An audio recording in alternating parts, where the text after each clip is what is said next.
Welcome to How Hard Could It Be, where I make a YouTube video then talk about some of my challenges in the process. Guess what? It's time for another slightly contrived video about Warframe, and I guess I'll take it one step further and do a top 10 video. Of course, Fashion Frame is one of the cornerstones of Warframe. It is, as they say, the true endgame. We're in the endgame now.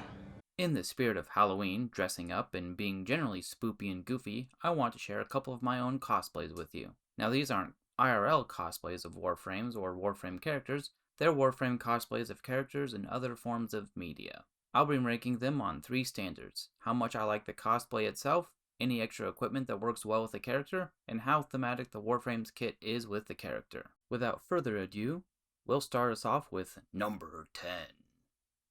Picture this: you go out with your friends on a Kuva survival. You've just picked out this new frame. Everything's wonderful. You come back to rest. Then the next day, oh God, there it is. A lump. A tumor. A cyst on the side of your neck. You worry. What's going to happen to me?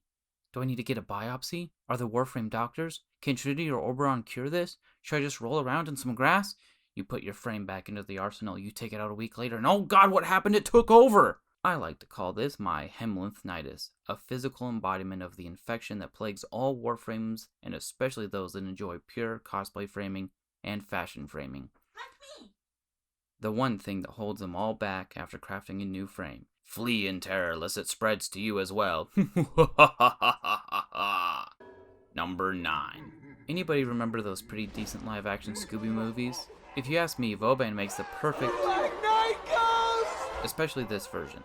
Between just general aesthetic of the skin as well as the various emissives and energy colors, it just looks fantastic and spooky. Unfortunately, there's literally zero ability synergy with this skin, but come on, it just looks spot on. Of course, you can trade out these blacks for some grays if you want to go for a more cartoon era look. I guess that's just dealer's choice, however. Number 8. Oh, hold on. I need you to listen to this. Jeepers creepers, where'd you get those peepers? Jeepers creepers, where'd you get that neck? I was paying a lot of attention to Atlas Prime. In fact, I was quite upset when Wukong Prime came out instead of Atlas Prime. My disappointment is immeasurable, and my day is ruined. He came out though. I was so excited, and then I saw his face.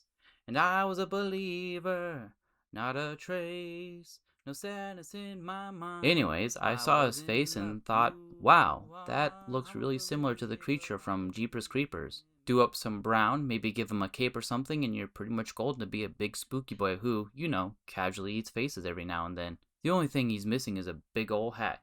Oh well, a man can dream. Now, there's not much thematic matching with the abilities, but I guess you can say the way Atlas can rush opponents fits with the Creeper's speed, ferocity, and so there's that, I guess. Number 7. When it comes to overlap, I find there to be a little between Warframe and Borderlands. One of the best examples is my Mesa Nisha. Mesha? Misha? Thematically, the two are great as a combination. They both really prefer pistols, with Nisha having a whole tree dedicated to them, and Mesa getting a passive bonus for different types of pistols. Along with that, they have some similar abilities, especially their ability to auto-fire and get a bunch of kills all in a row.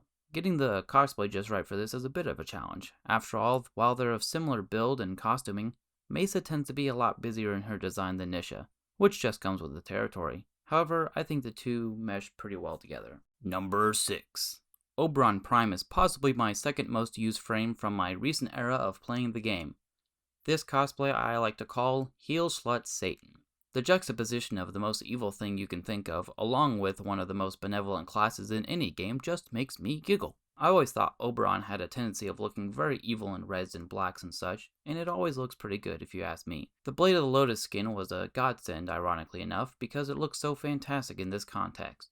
As far as abilities, maybe it's not quite as good as Nisha Mesa, but hey, I don't care. I like this one more and it's my list.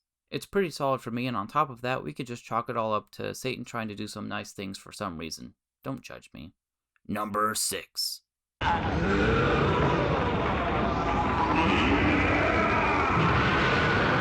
Energy blast, self-healing, special attacks, all that combined with somewhat decent design similarities and the biggest gosh darn shoulder pads ever to bless the realms of anime. Quick rundown, doors are gonna be a little difficult at first. I suggest a 45-degree angle. Also crowds, but I don't really deal with them. Piccolo and Oberon. Similar and different in many ways. I really enjoyed figuring out this cosplay and it's one of my favorites. It only edges out Heel Slut Satan because it's better thematically with the abilities. All of that combined with a pretty decent look makes me enjoy this one quite a lot. I don't take him out for a spin too often these days, but hey, you don't have to flaunt something just to enjoy it. Sometimes you have to keep things in private. Number 4. I got it! I am he who loves justice above all else! I am Great Saiyaman! From one Dragon Ball character to another, we have the Great Saiya Ash. This one I made quite a while ago during my first spree of figuring out what sorts of cosplays I could do in Warframe. Ash makes a great Saiyaman, in part because he takes the colors well, in other parts because you can explain his abilities as many of the ones in the series. A thrown shuriken is a little more than a basic ki blast. Teleport is just zipping over to an enemy real quick. Smoke bomb? Just a different solar flare, I guess. Blade storm? Zipping to a bunch of enemies to attack them, that or the multiform technique. Heck, why not both? Alongside that, you can use the static core for Gohan's ability to do a Kamehameha. It's perfect! This one I definitely love to flaunt about every now and then, especially when I bring people onto my orbiter. Number 3. The truth is, I am Iron Mag. This is another that's high up on the list due to pure nepotism. With all the MCU stuff flying around, I just had to cross one of those iconic characters with some Warframe. I racked my brain trying to figure something out that would be a good fit. Unfortunately, nothing could really crack into what made sense to me, until I stumbled onto one of my favorite puns. Iron Mag. Call it a crossplay or whatever, I don't care. Mag doesn't have the best synergy with this combination, but we can chalk everything up to Tony maybe developing some more technology. Would make sense that he could do some of this stuff eventually, but who cares when the static core exists and I can throw repulsor blasts like I'm Iron Man anyways. It works, and I love it. Number 2. What better combination than Doomguy and Rhino? Both strong beefcakes with hefty amounts of armor and aggressive playstyles. Both utilize armor in unique ways, both charge into battle headfirst, and while Rhino has some more unique stuff than Doomguy, well, I could envision Doomguy taking Rhino under his wing as some sort of protege. Plus hey, we can write off Roars getting that quad damage orb, so we're like 3 out of 4 abilities matching up. Of course, Doomguy is nothing without guns. Well, not nothing, but it would be a whole different game. What gun is more iconic, however, than the BFG 9000? Now, there are some that say the Opticore is a BFG, and to that I say, you are unequivocally wrong. The Opticore is the Spartan laser. They literally have the same mechanics of being the world's deadliest laser pointer. The BFG and Arca Opticore are basically the same gun. Both shoot a wave of energy that just melts anything they come across. Combine that with a basic pistol for easy mook enemies. My favorite for this is the Lex Prime. Then we can throw on the Haruto for healing punches, also known as glory kills. All in all, one of the best cosplay builds in the game. Before we hit that number 1 spot though, I want to talk about some honorable mentions. First, all those Spider-Man character cosplays I made for the Gauss video, I didn't want to use those here because, well, that would just be gratuitous, and I already talked about them. But here they all are, side by side with their various inspirations. Demon Titania is another one similar to Oberon in that it's really easy to make these two themes work together. Honestly, red and black can work on almost any frame, but here it really does seem to take on a more sinister tone. Just a little demon fairy. How cute and deadly. And this is probably my favorite not cosplay but totally cosplay frame. Nerf Excalibur Prime. He comes decked out in those classic Nerf colors, a Mega Shot rifle, a white Maverick pistol, a bright yellow Nerf axe, and a gray and yellow Nerf sword. Perfect for summer playtime. Overall, it's possibly my favorite themed fashion frame. That just leaves us with number... Saitama, or now I suppose we get to call him Saitama Prime. He's certainly a victim of nepotism here at the top spot, but what a fantastically perfect combination of characters. Saitama and Atlas are 2 peas in a pod, both having just one mission. Who boy do they live up to that ability too. Atlas comes equipped with one of the best melee abilities in the game, zipping up to someone and POW! Exploding them into pieces, just like Saitama, with maybe just a touch less gusto. I guess you can say that some of Atlas's abilities can be explained with Saitama. The Rumblers are just his allies in combat.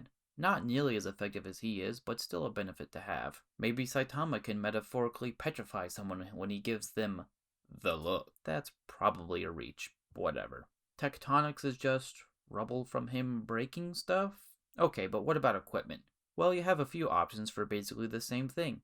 Atlas needs a stat stick, so options that fit for this are of course the Tekko, the Obex, the Kogake, and the Firax Wraith. Throw a ribbon on there somewhere if you can get one, a bunch of damage, and that's all you really need. When it comes to color combinations, it patches some holes in Atlas's color design as Saitama. Atlas Prime works better for that pure yellow jumpsuit, and some red for the legs/boots, as well as having the fist weapons or sparring weapons for his red gloves. It's like one of the ultimate power fantasies, fulfilling my desire to just punch things and have them explode. It's perfect. That's why he takes the number 1 spot, because it's a 10 out of 10 build, and in fractions, that just makes it a 1. If you play Warframe and do similar things with your frames, I'd love to see your own cosplay frames.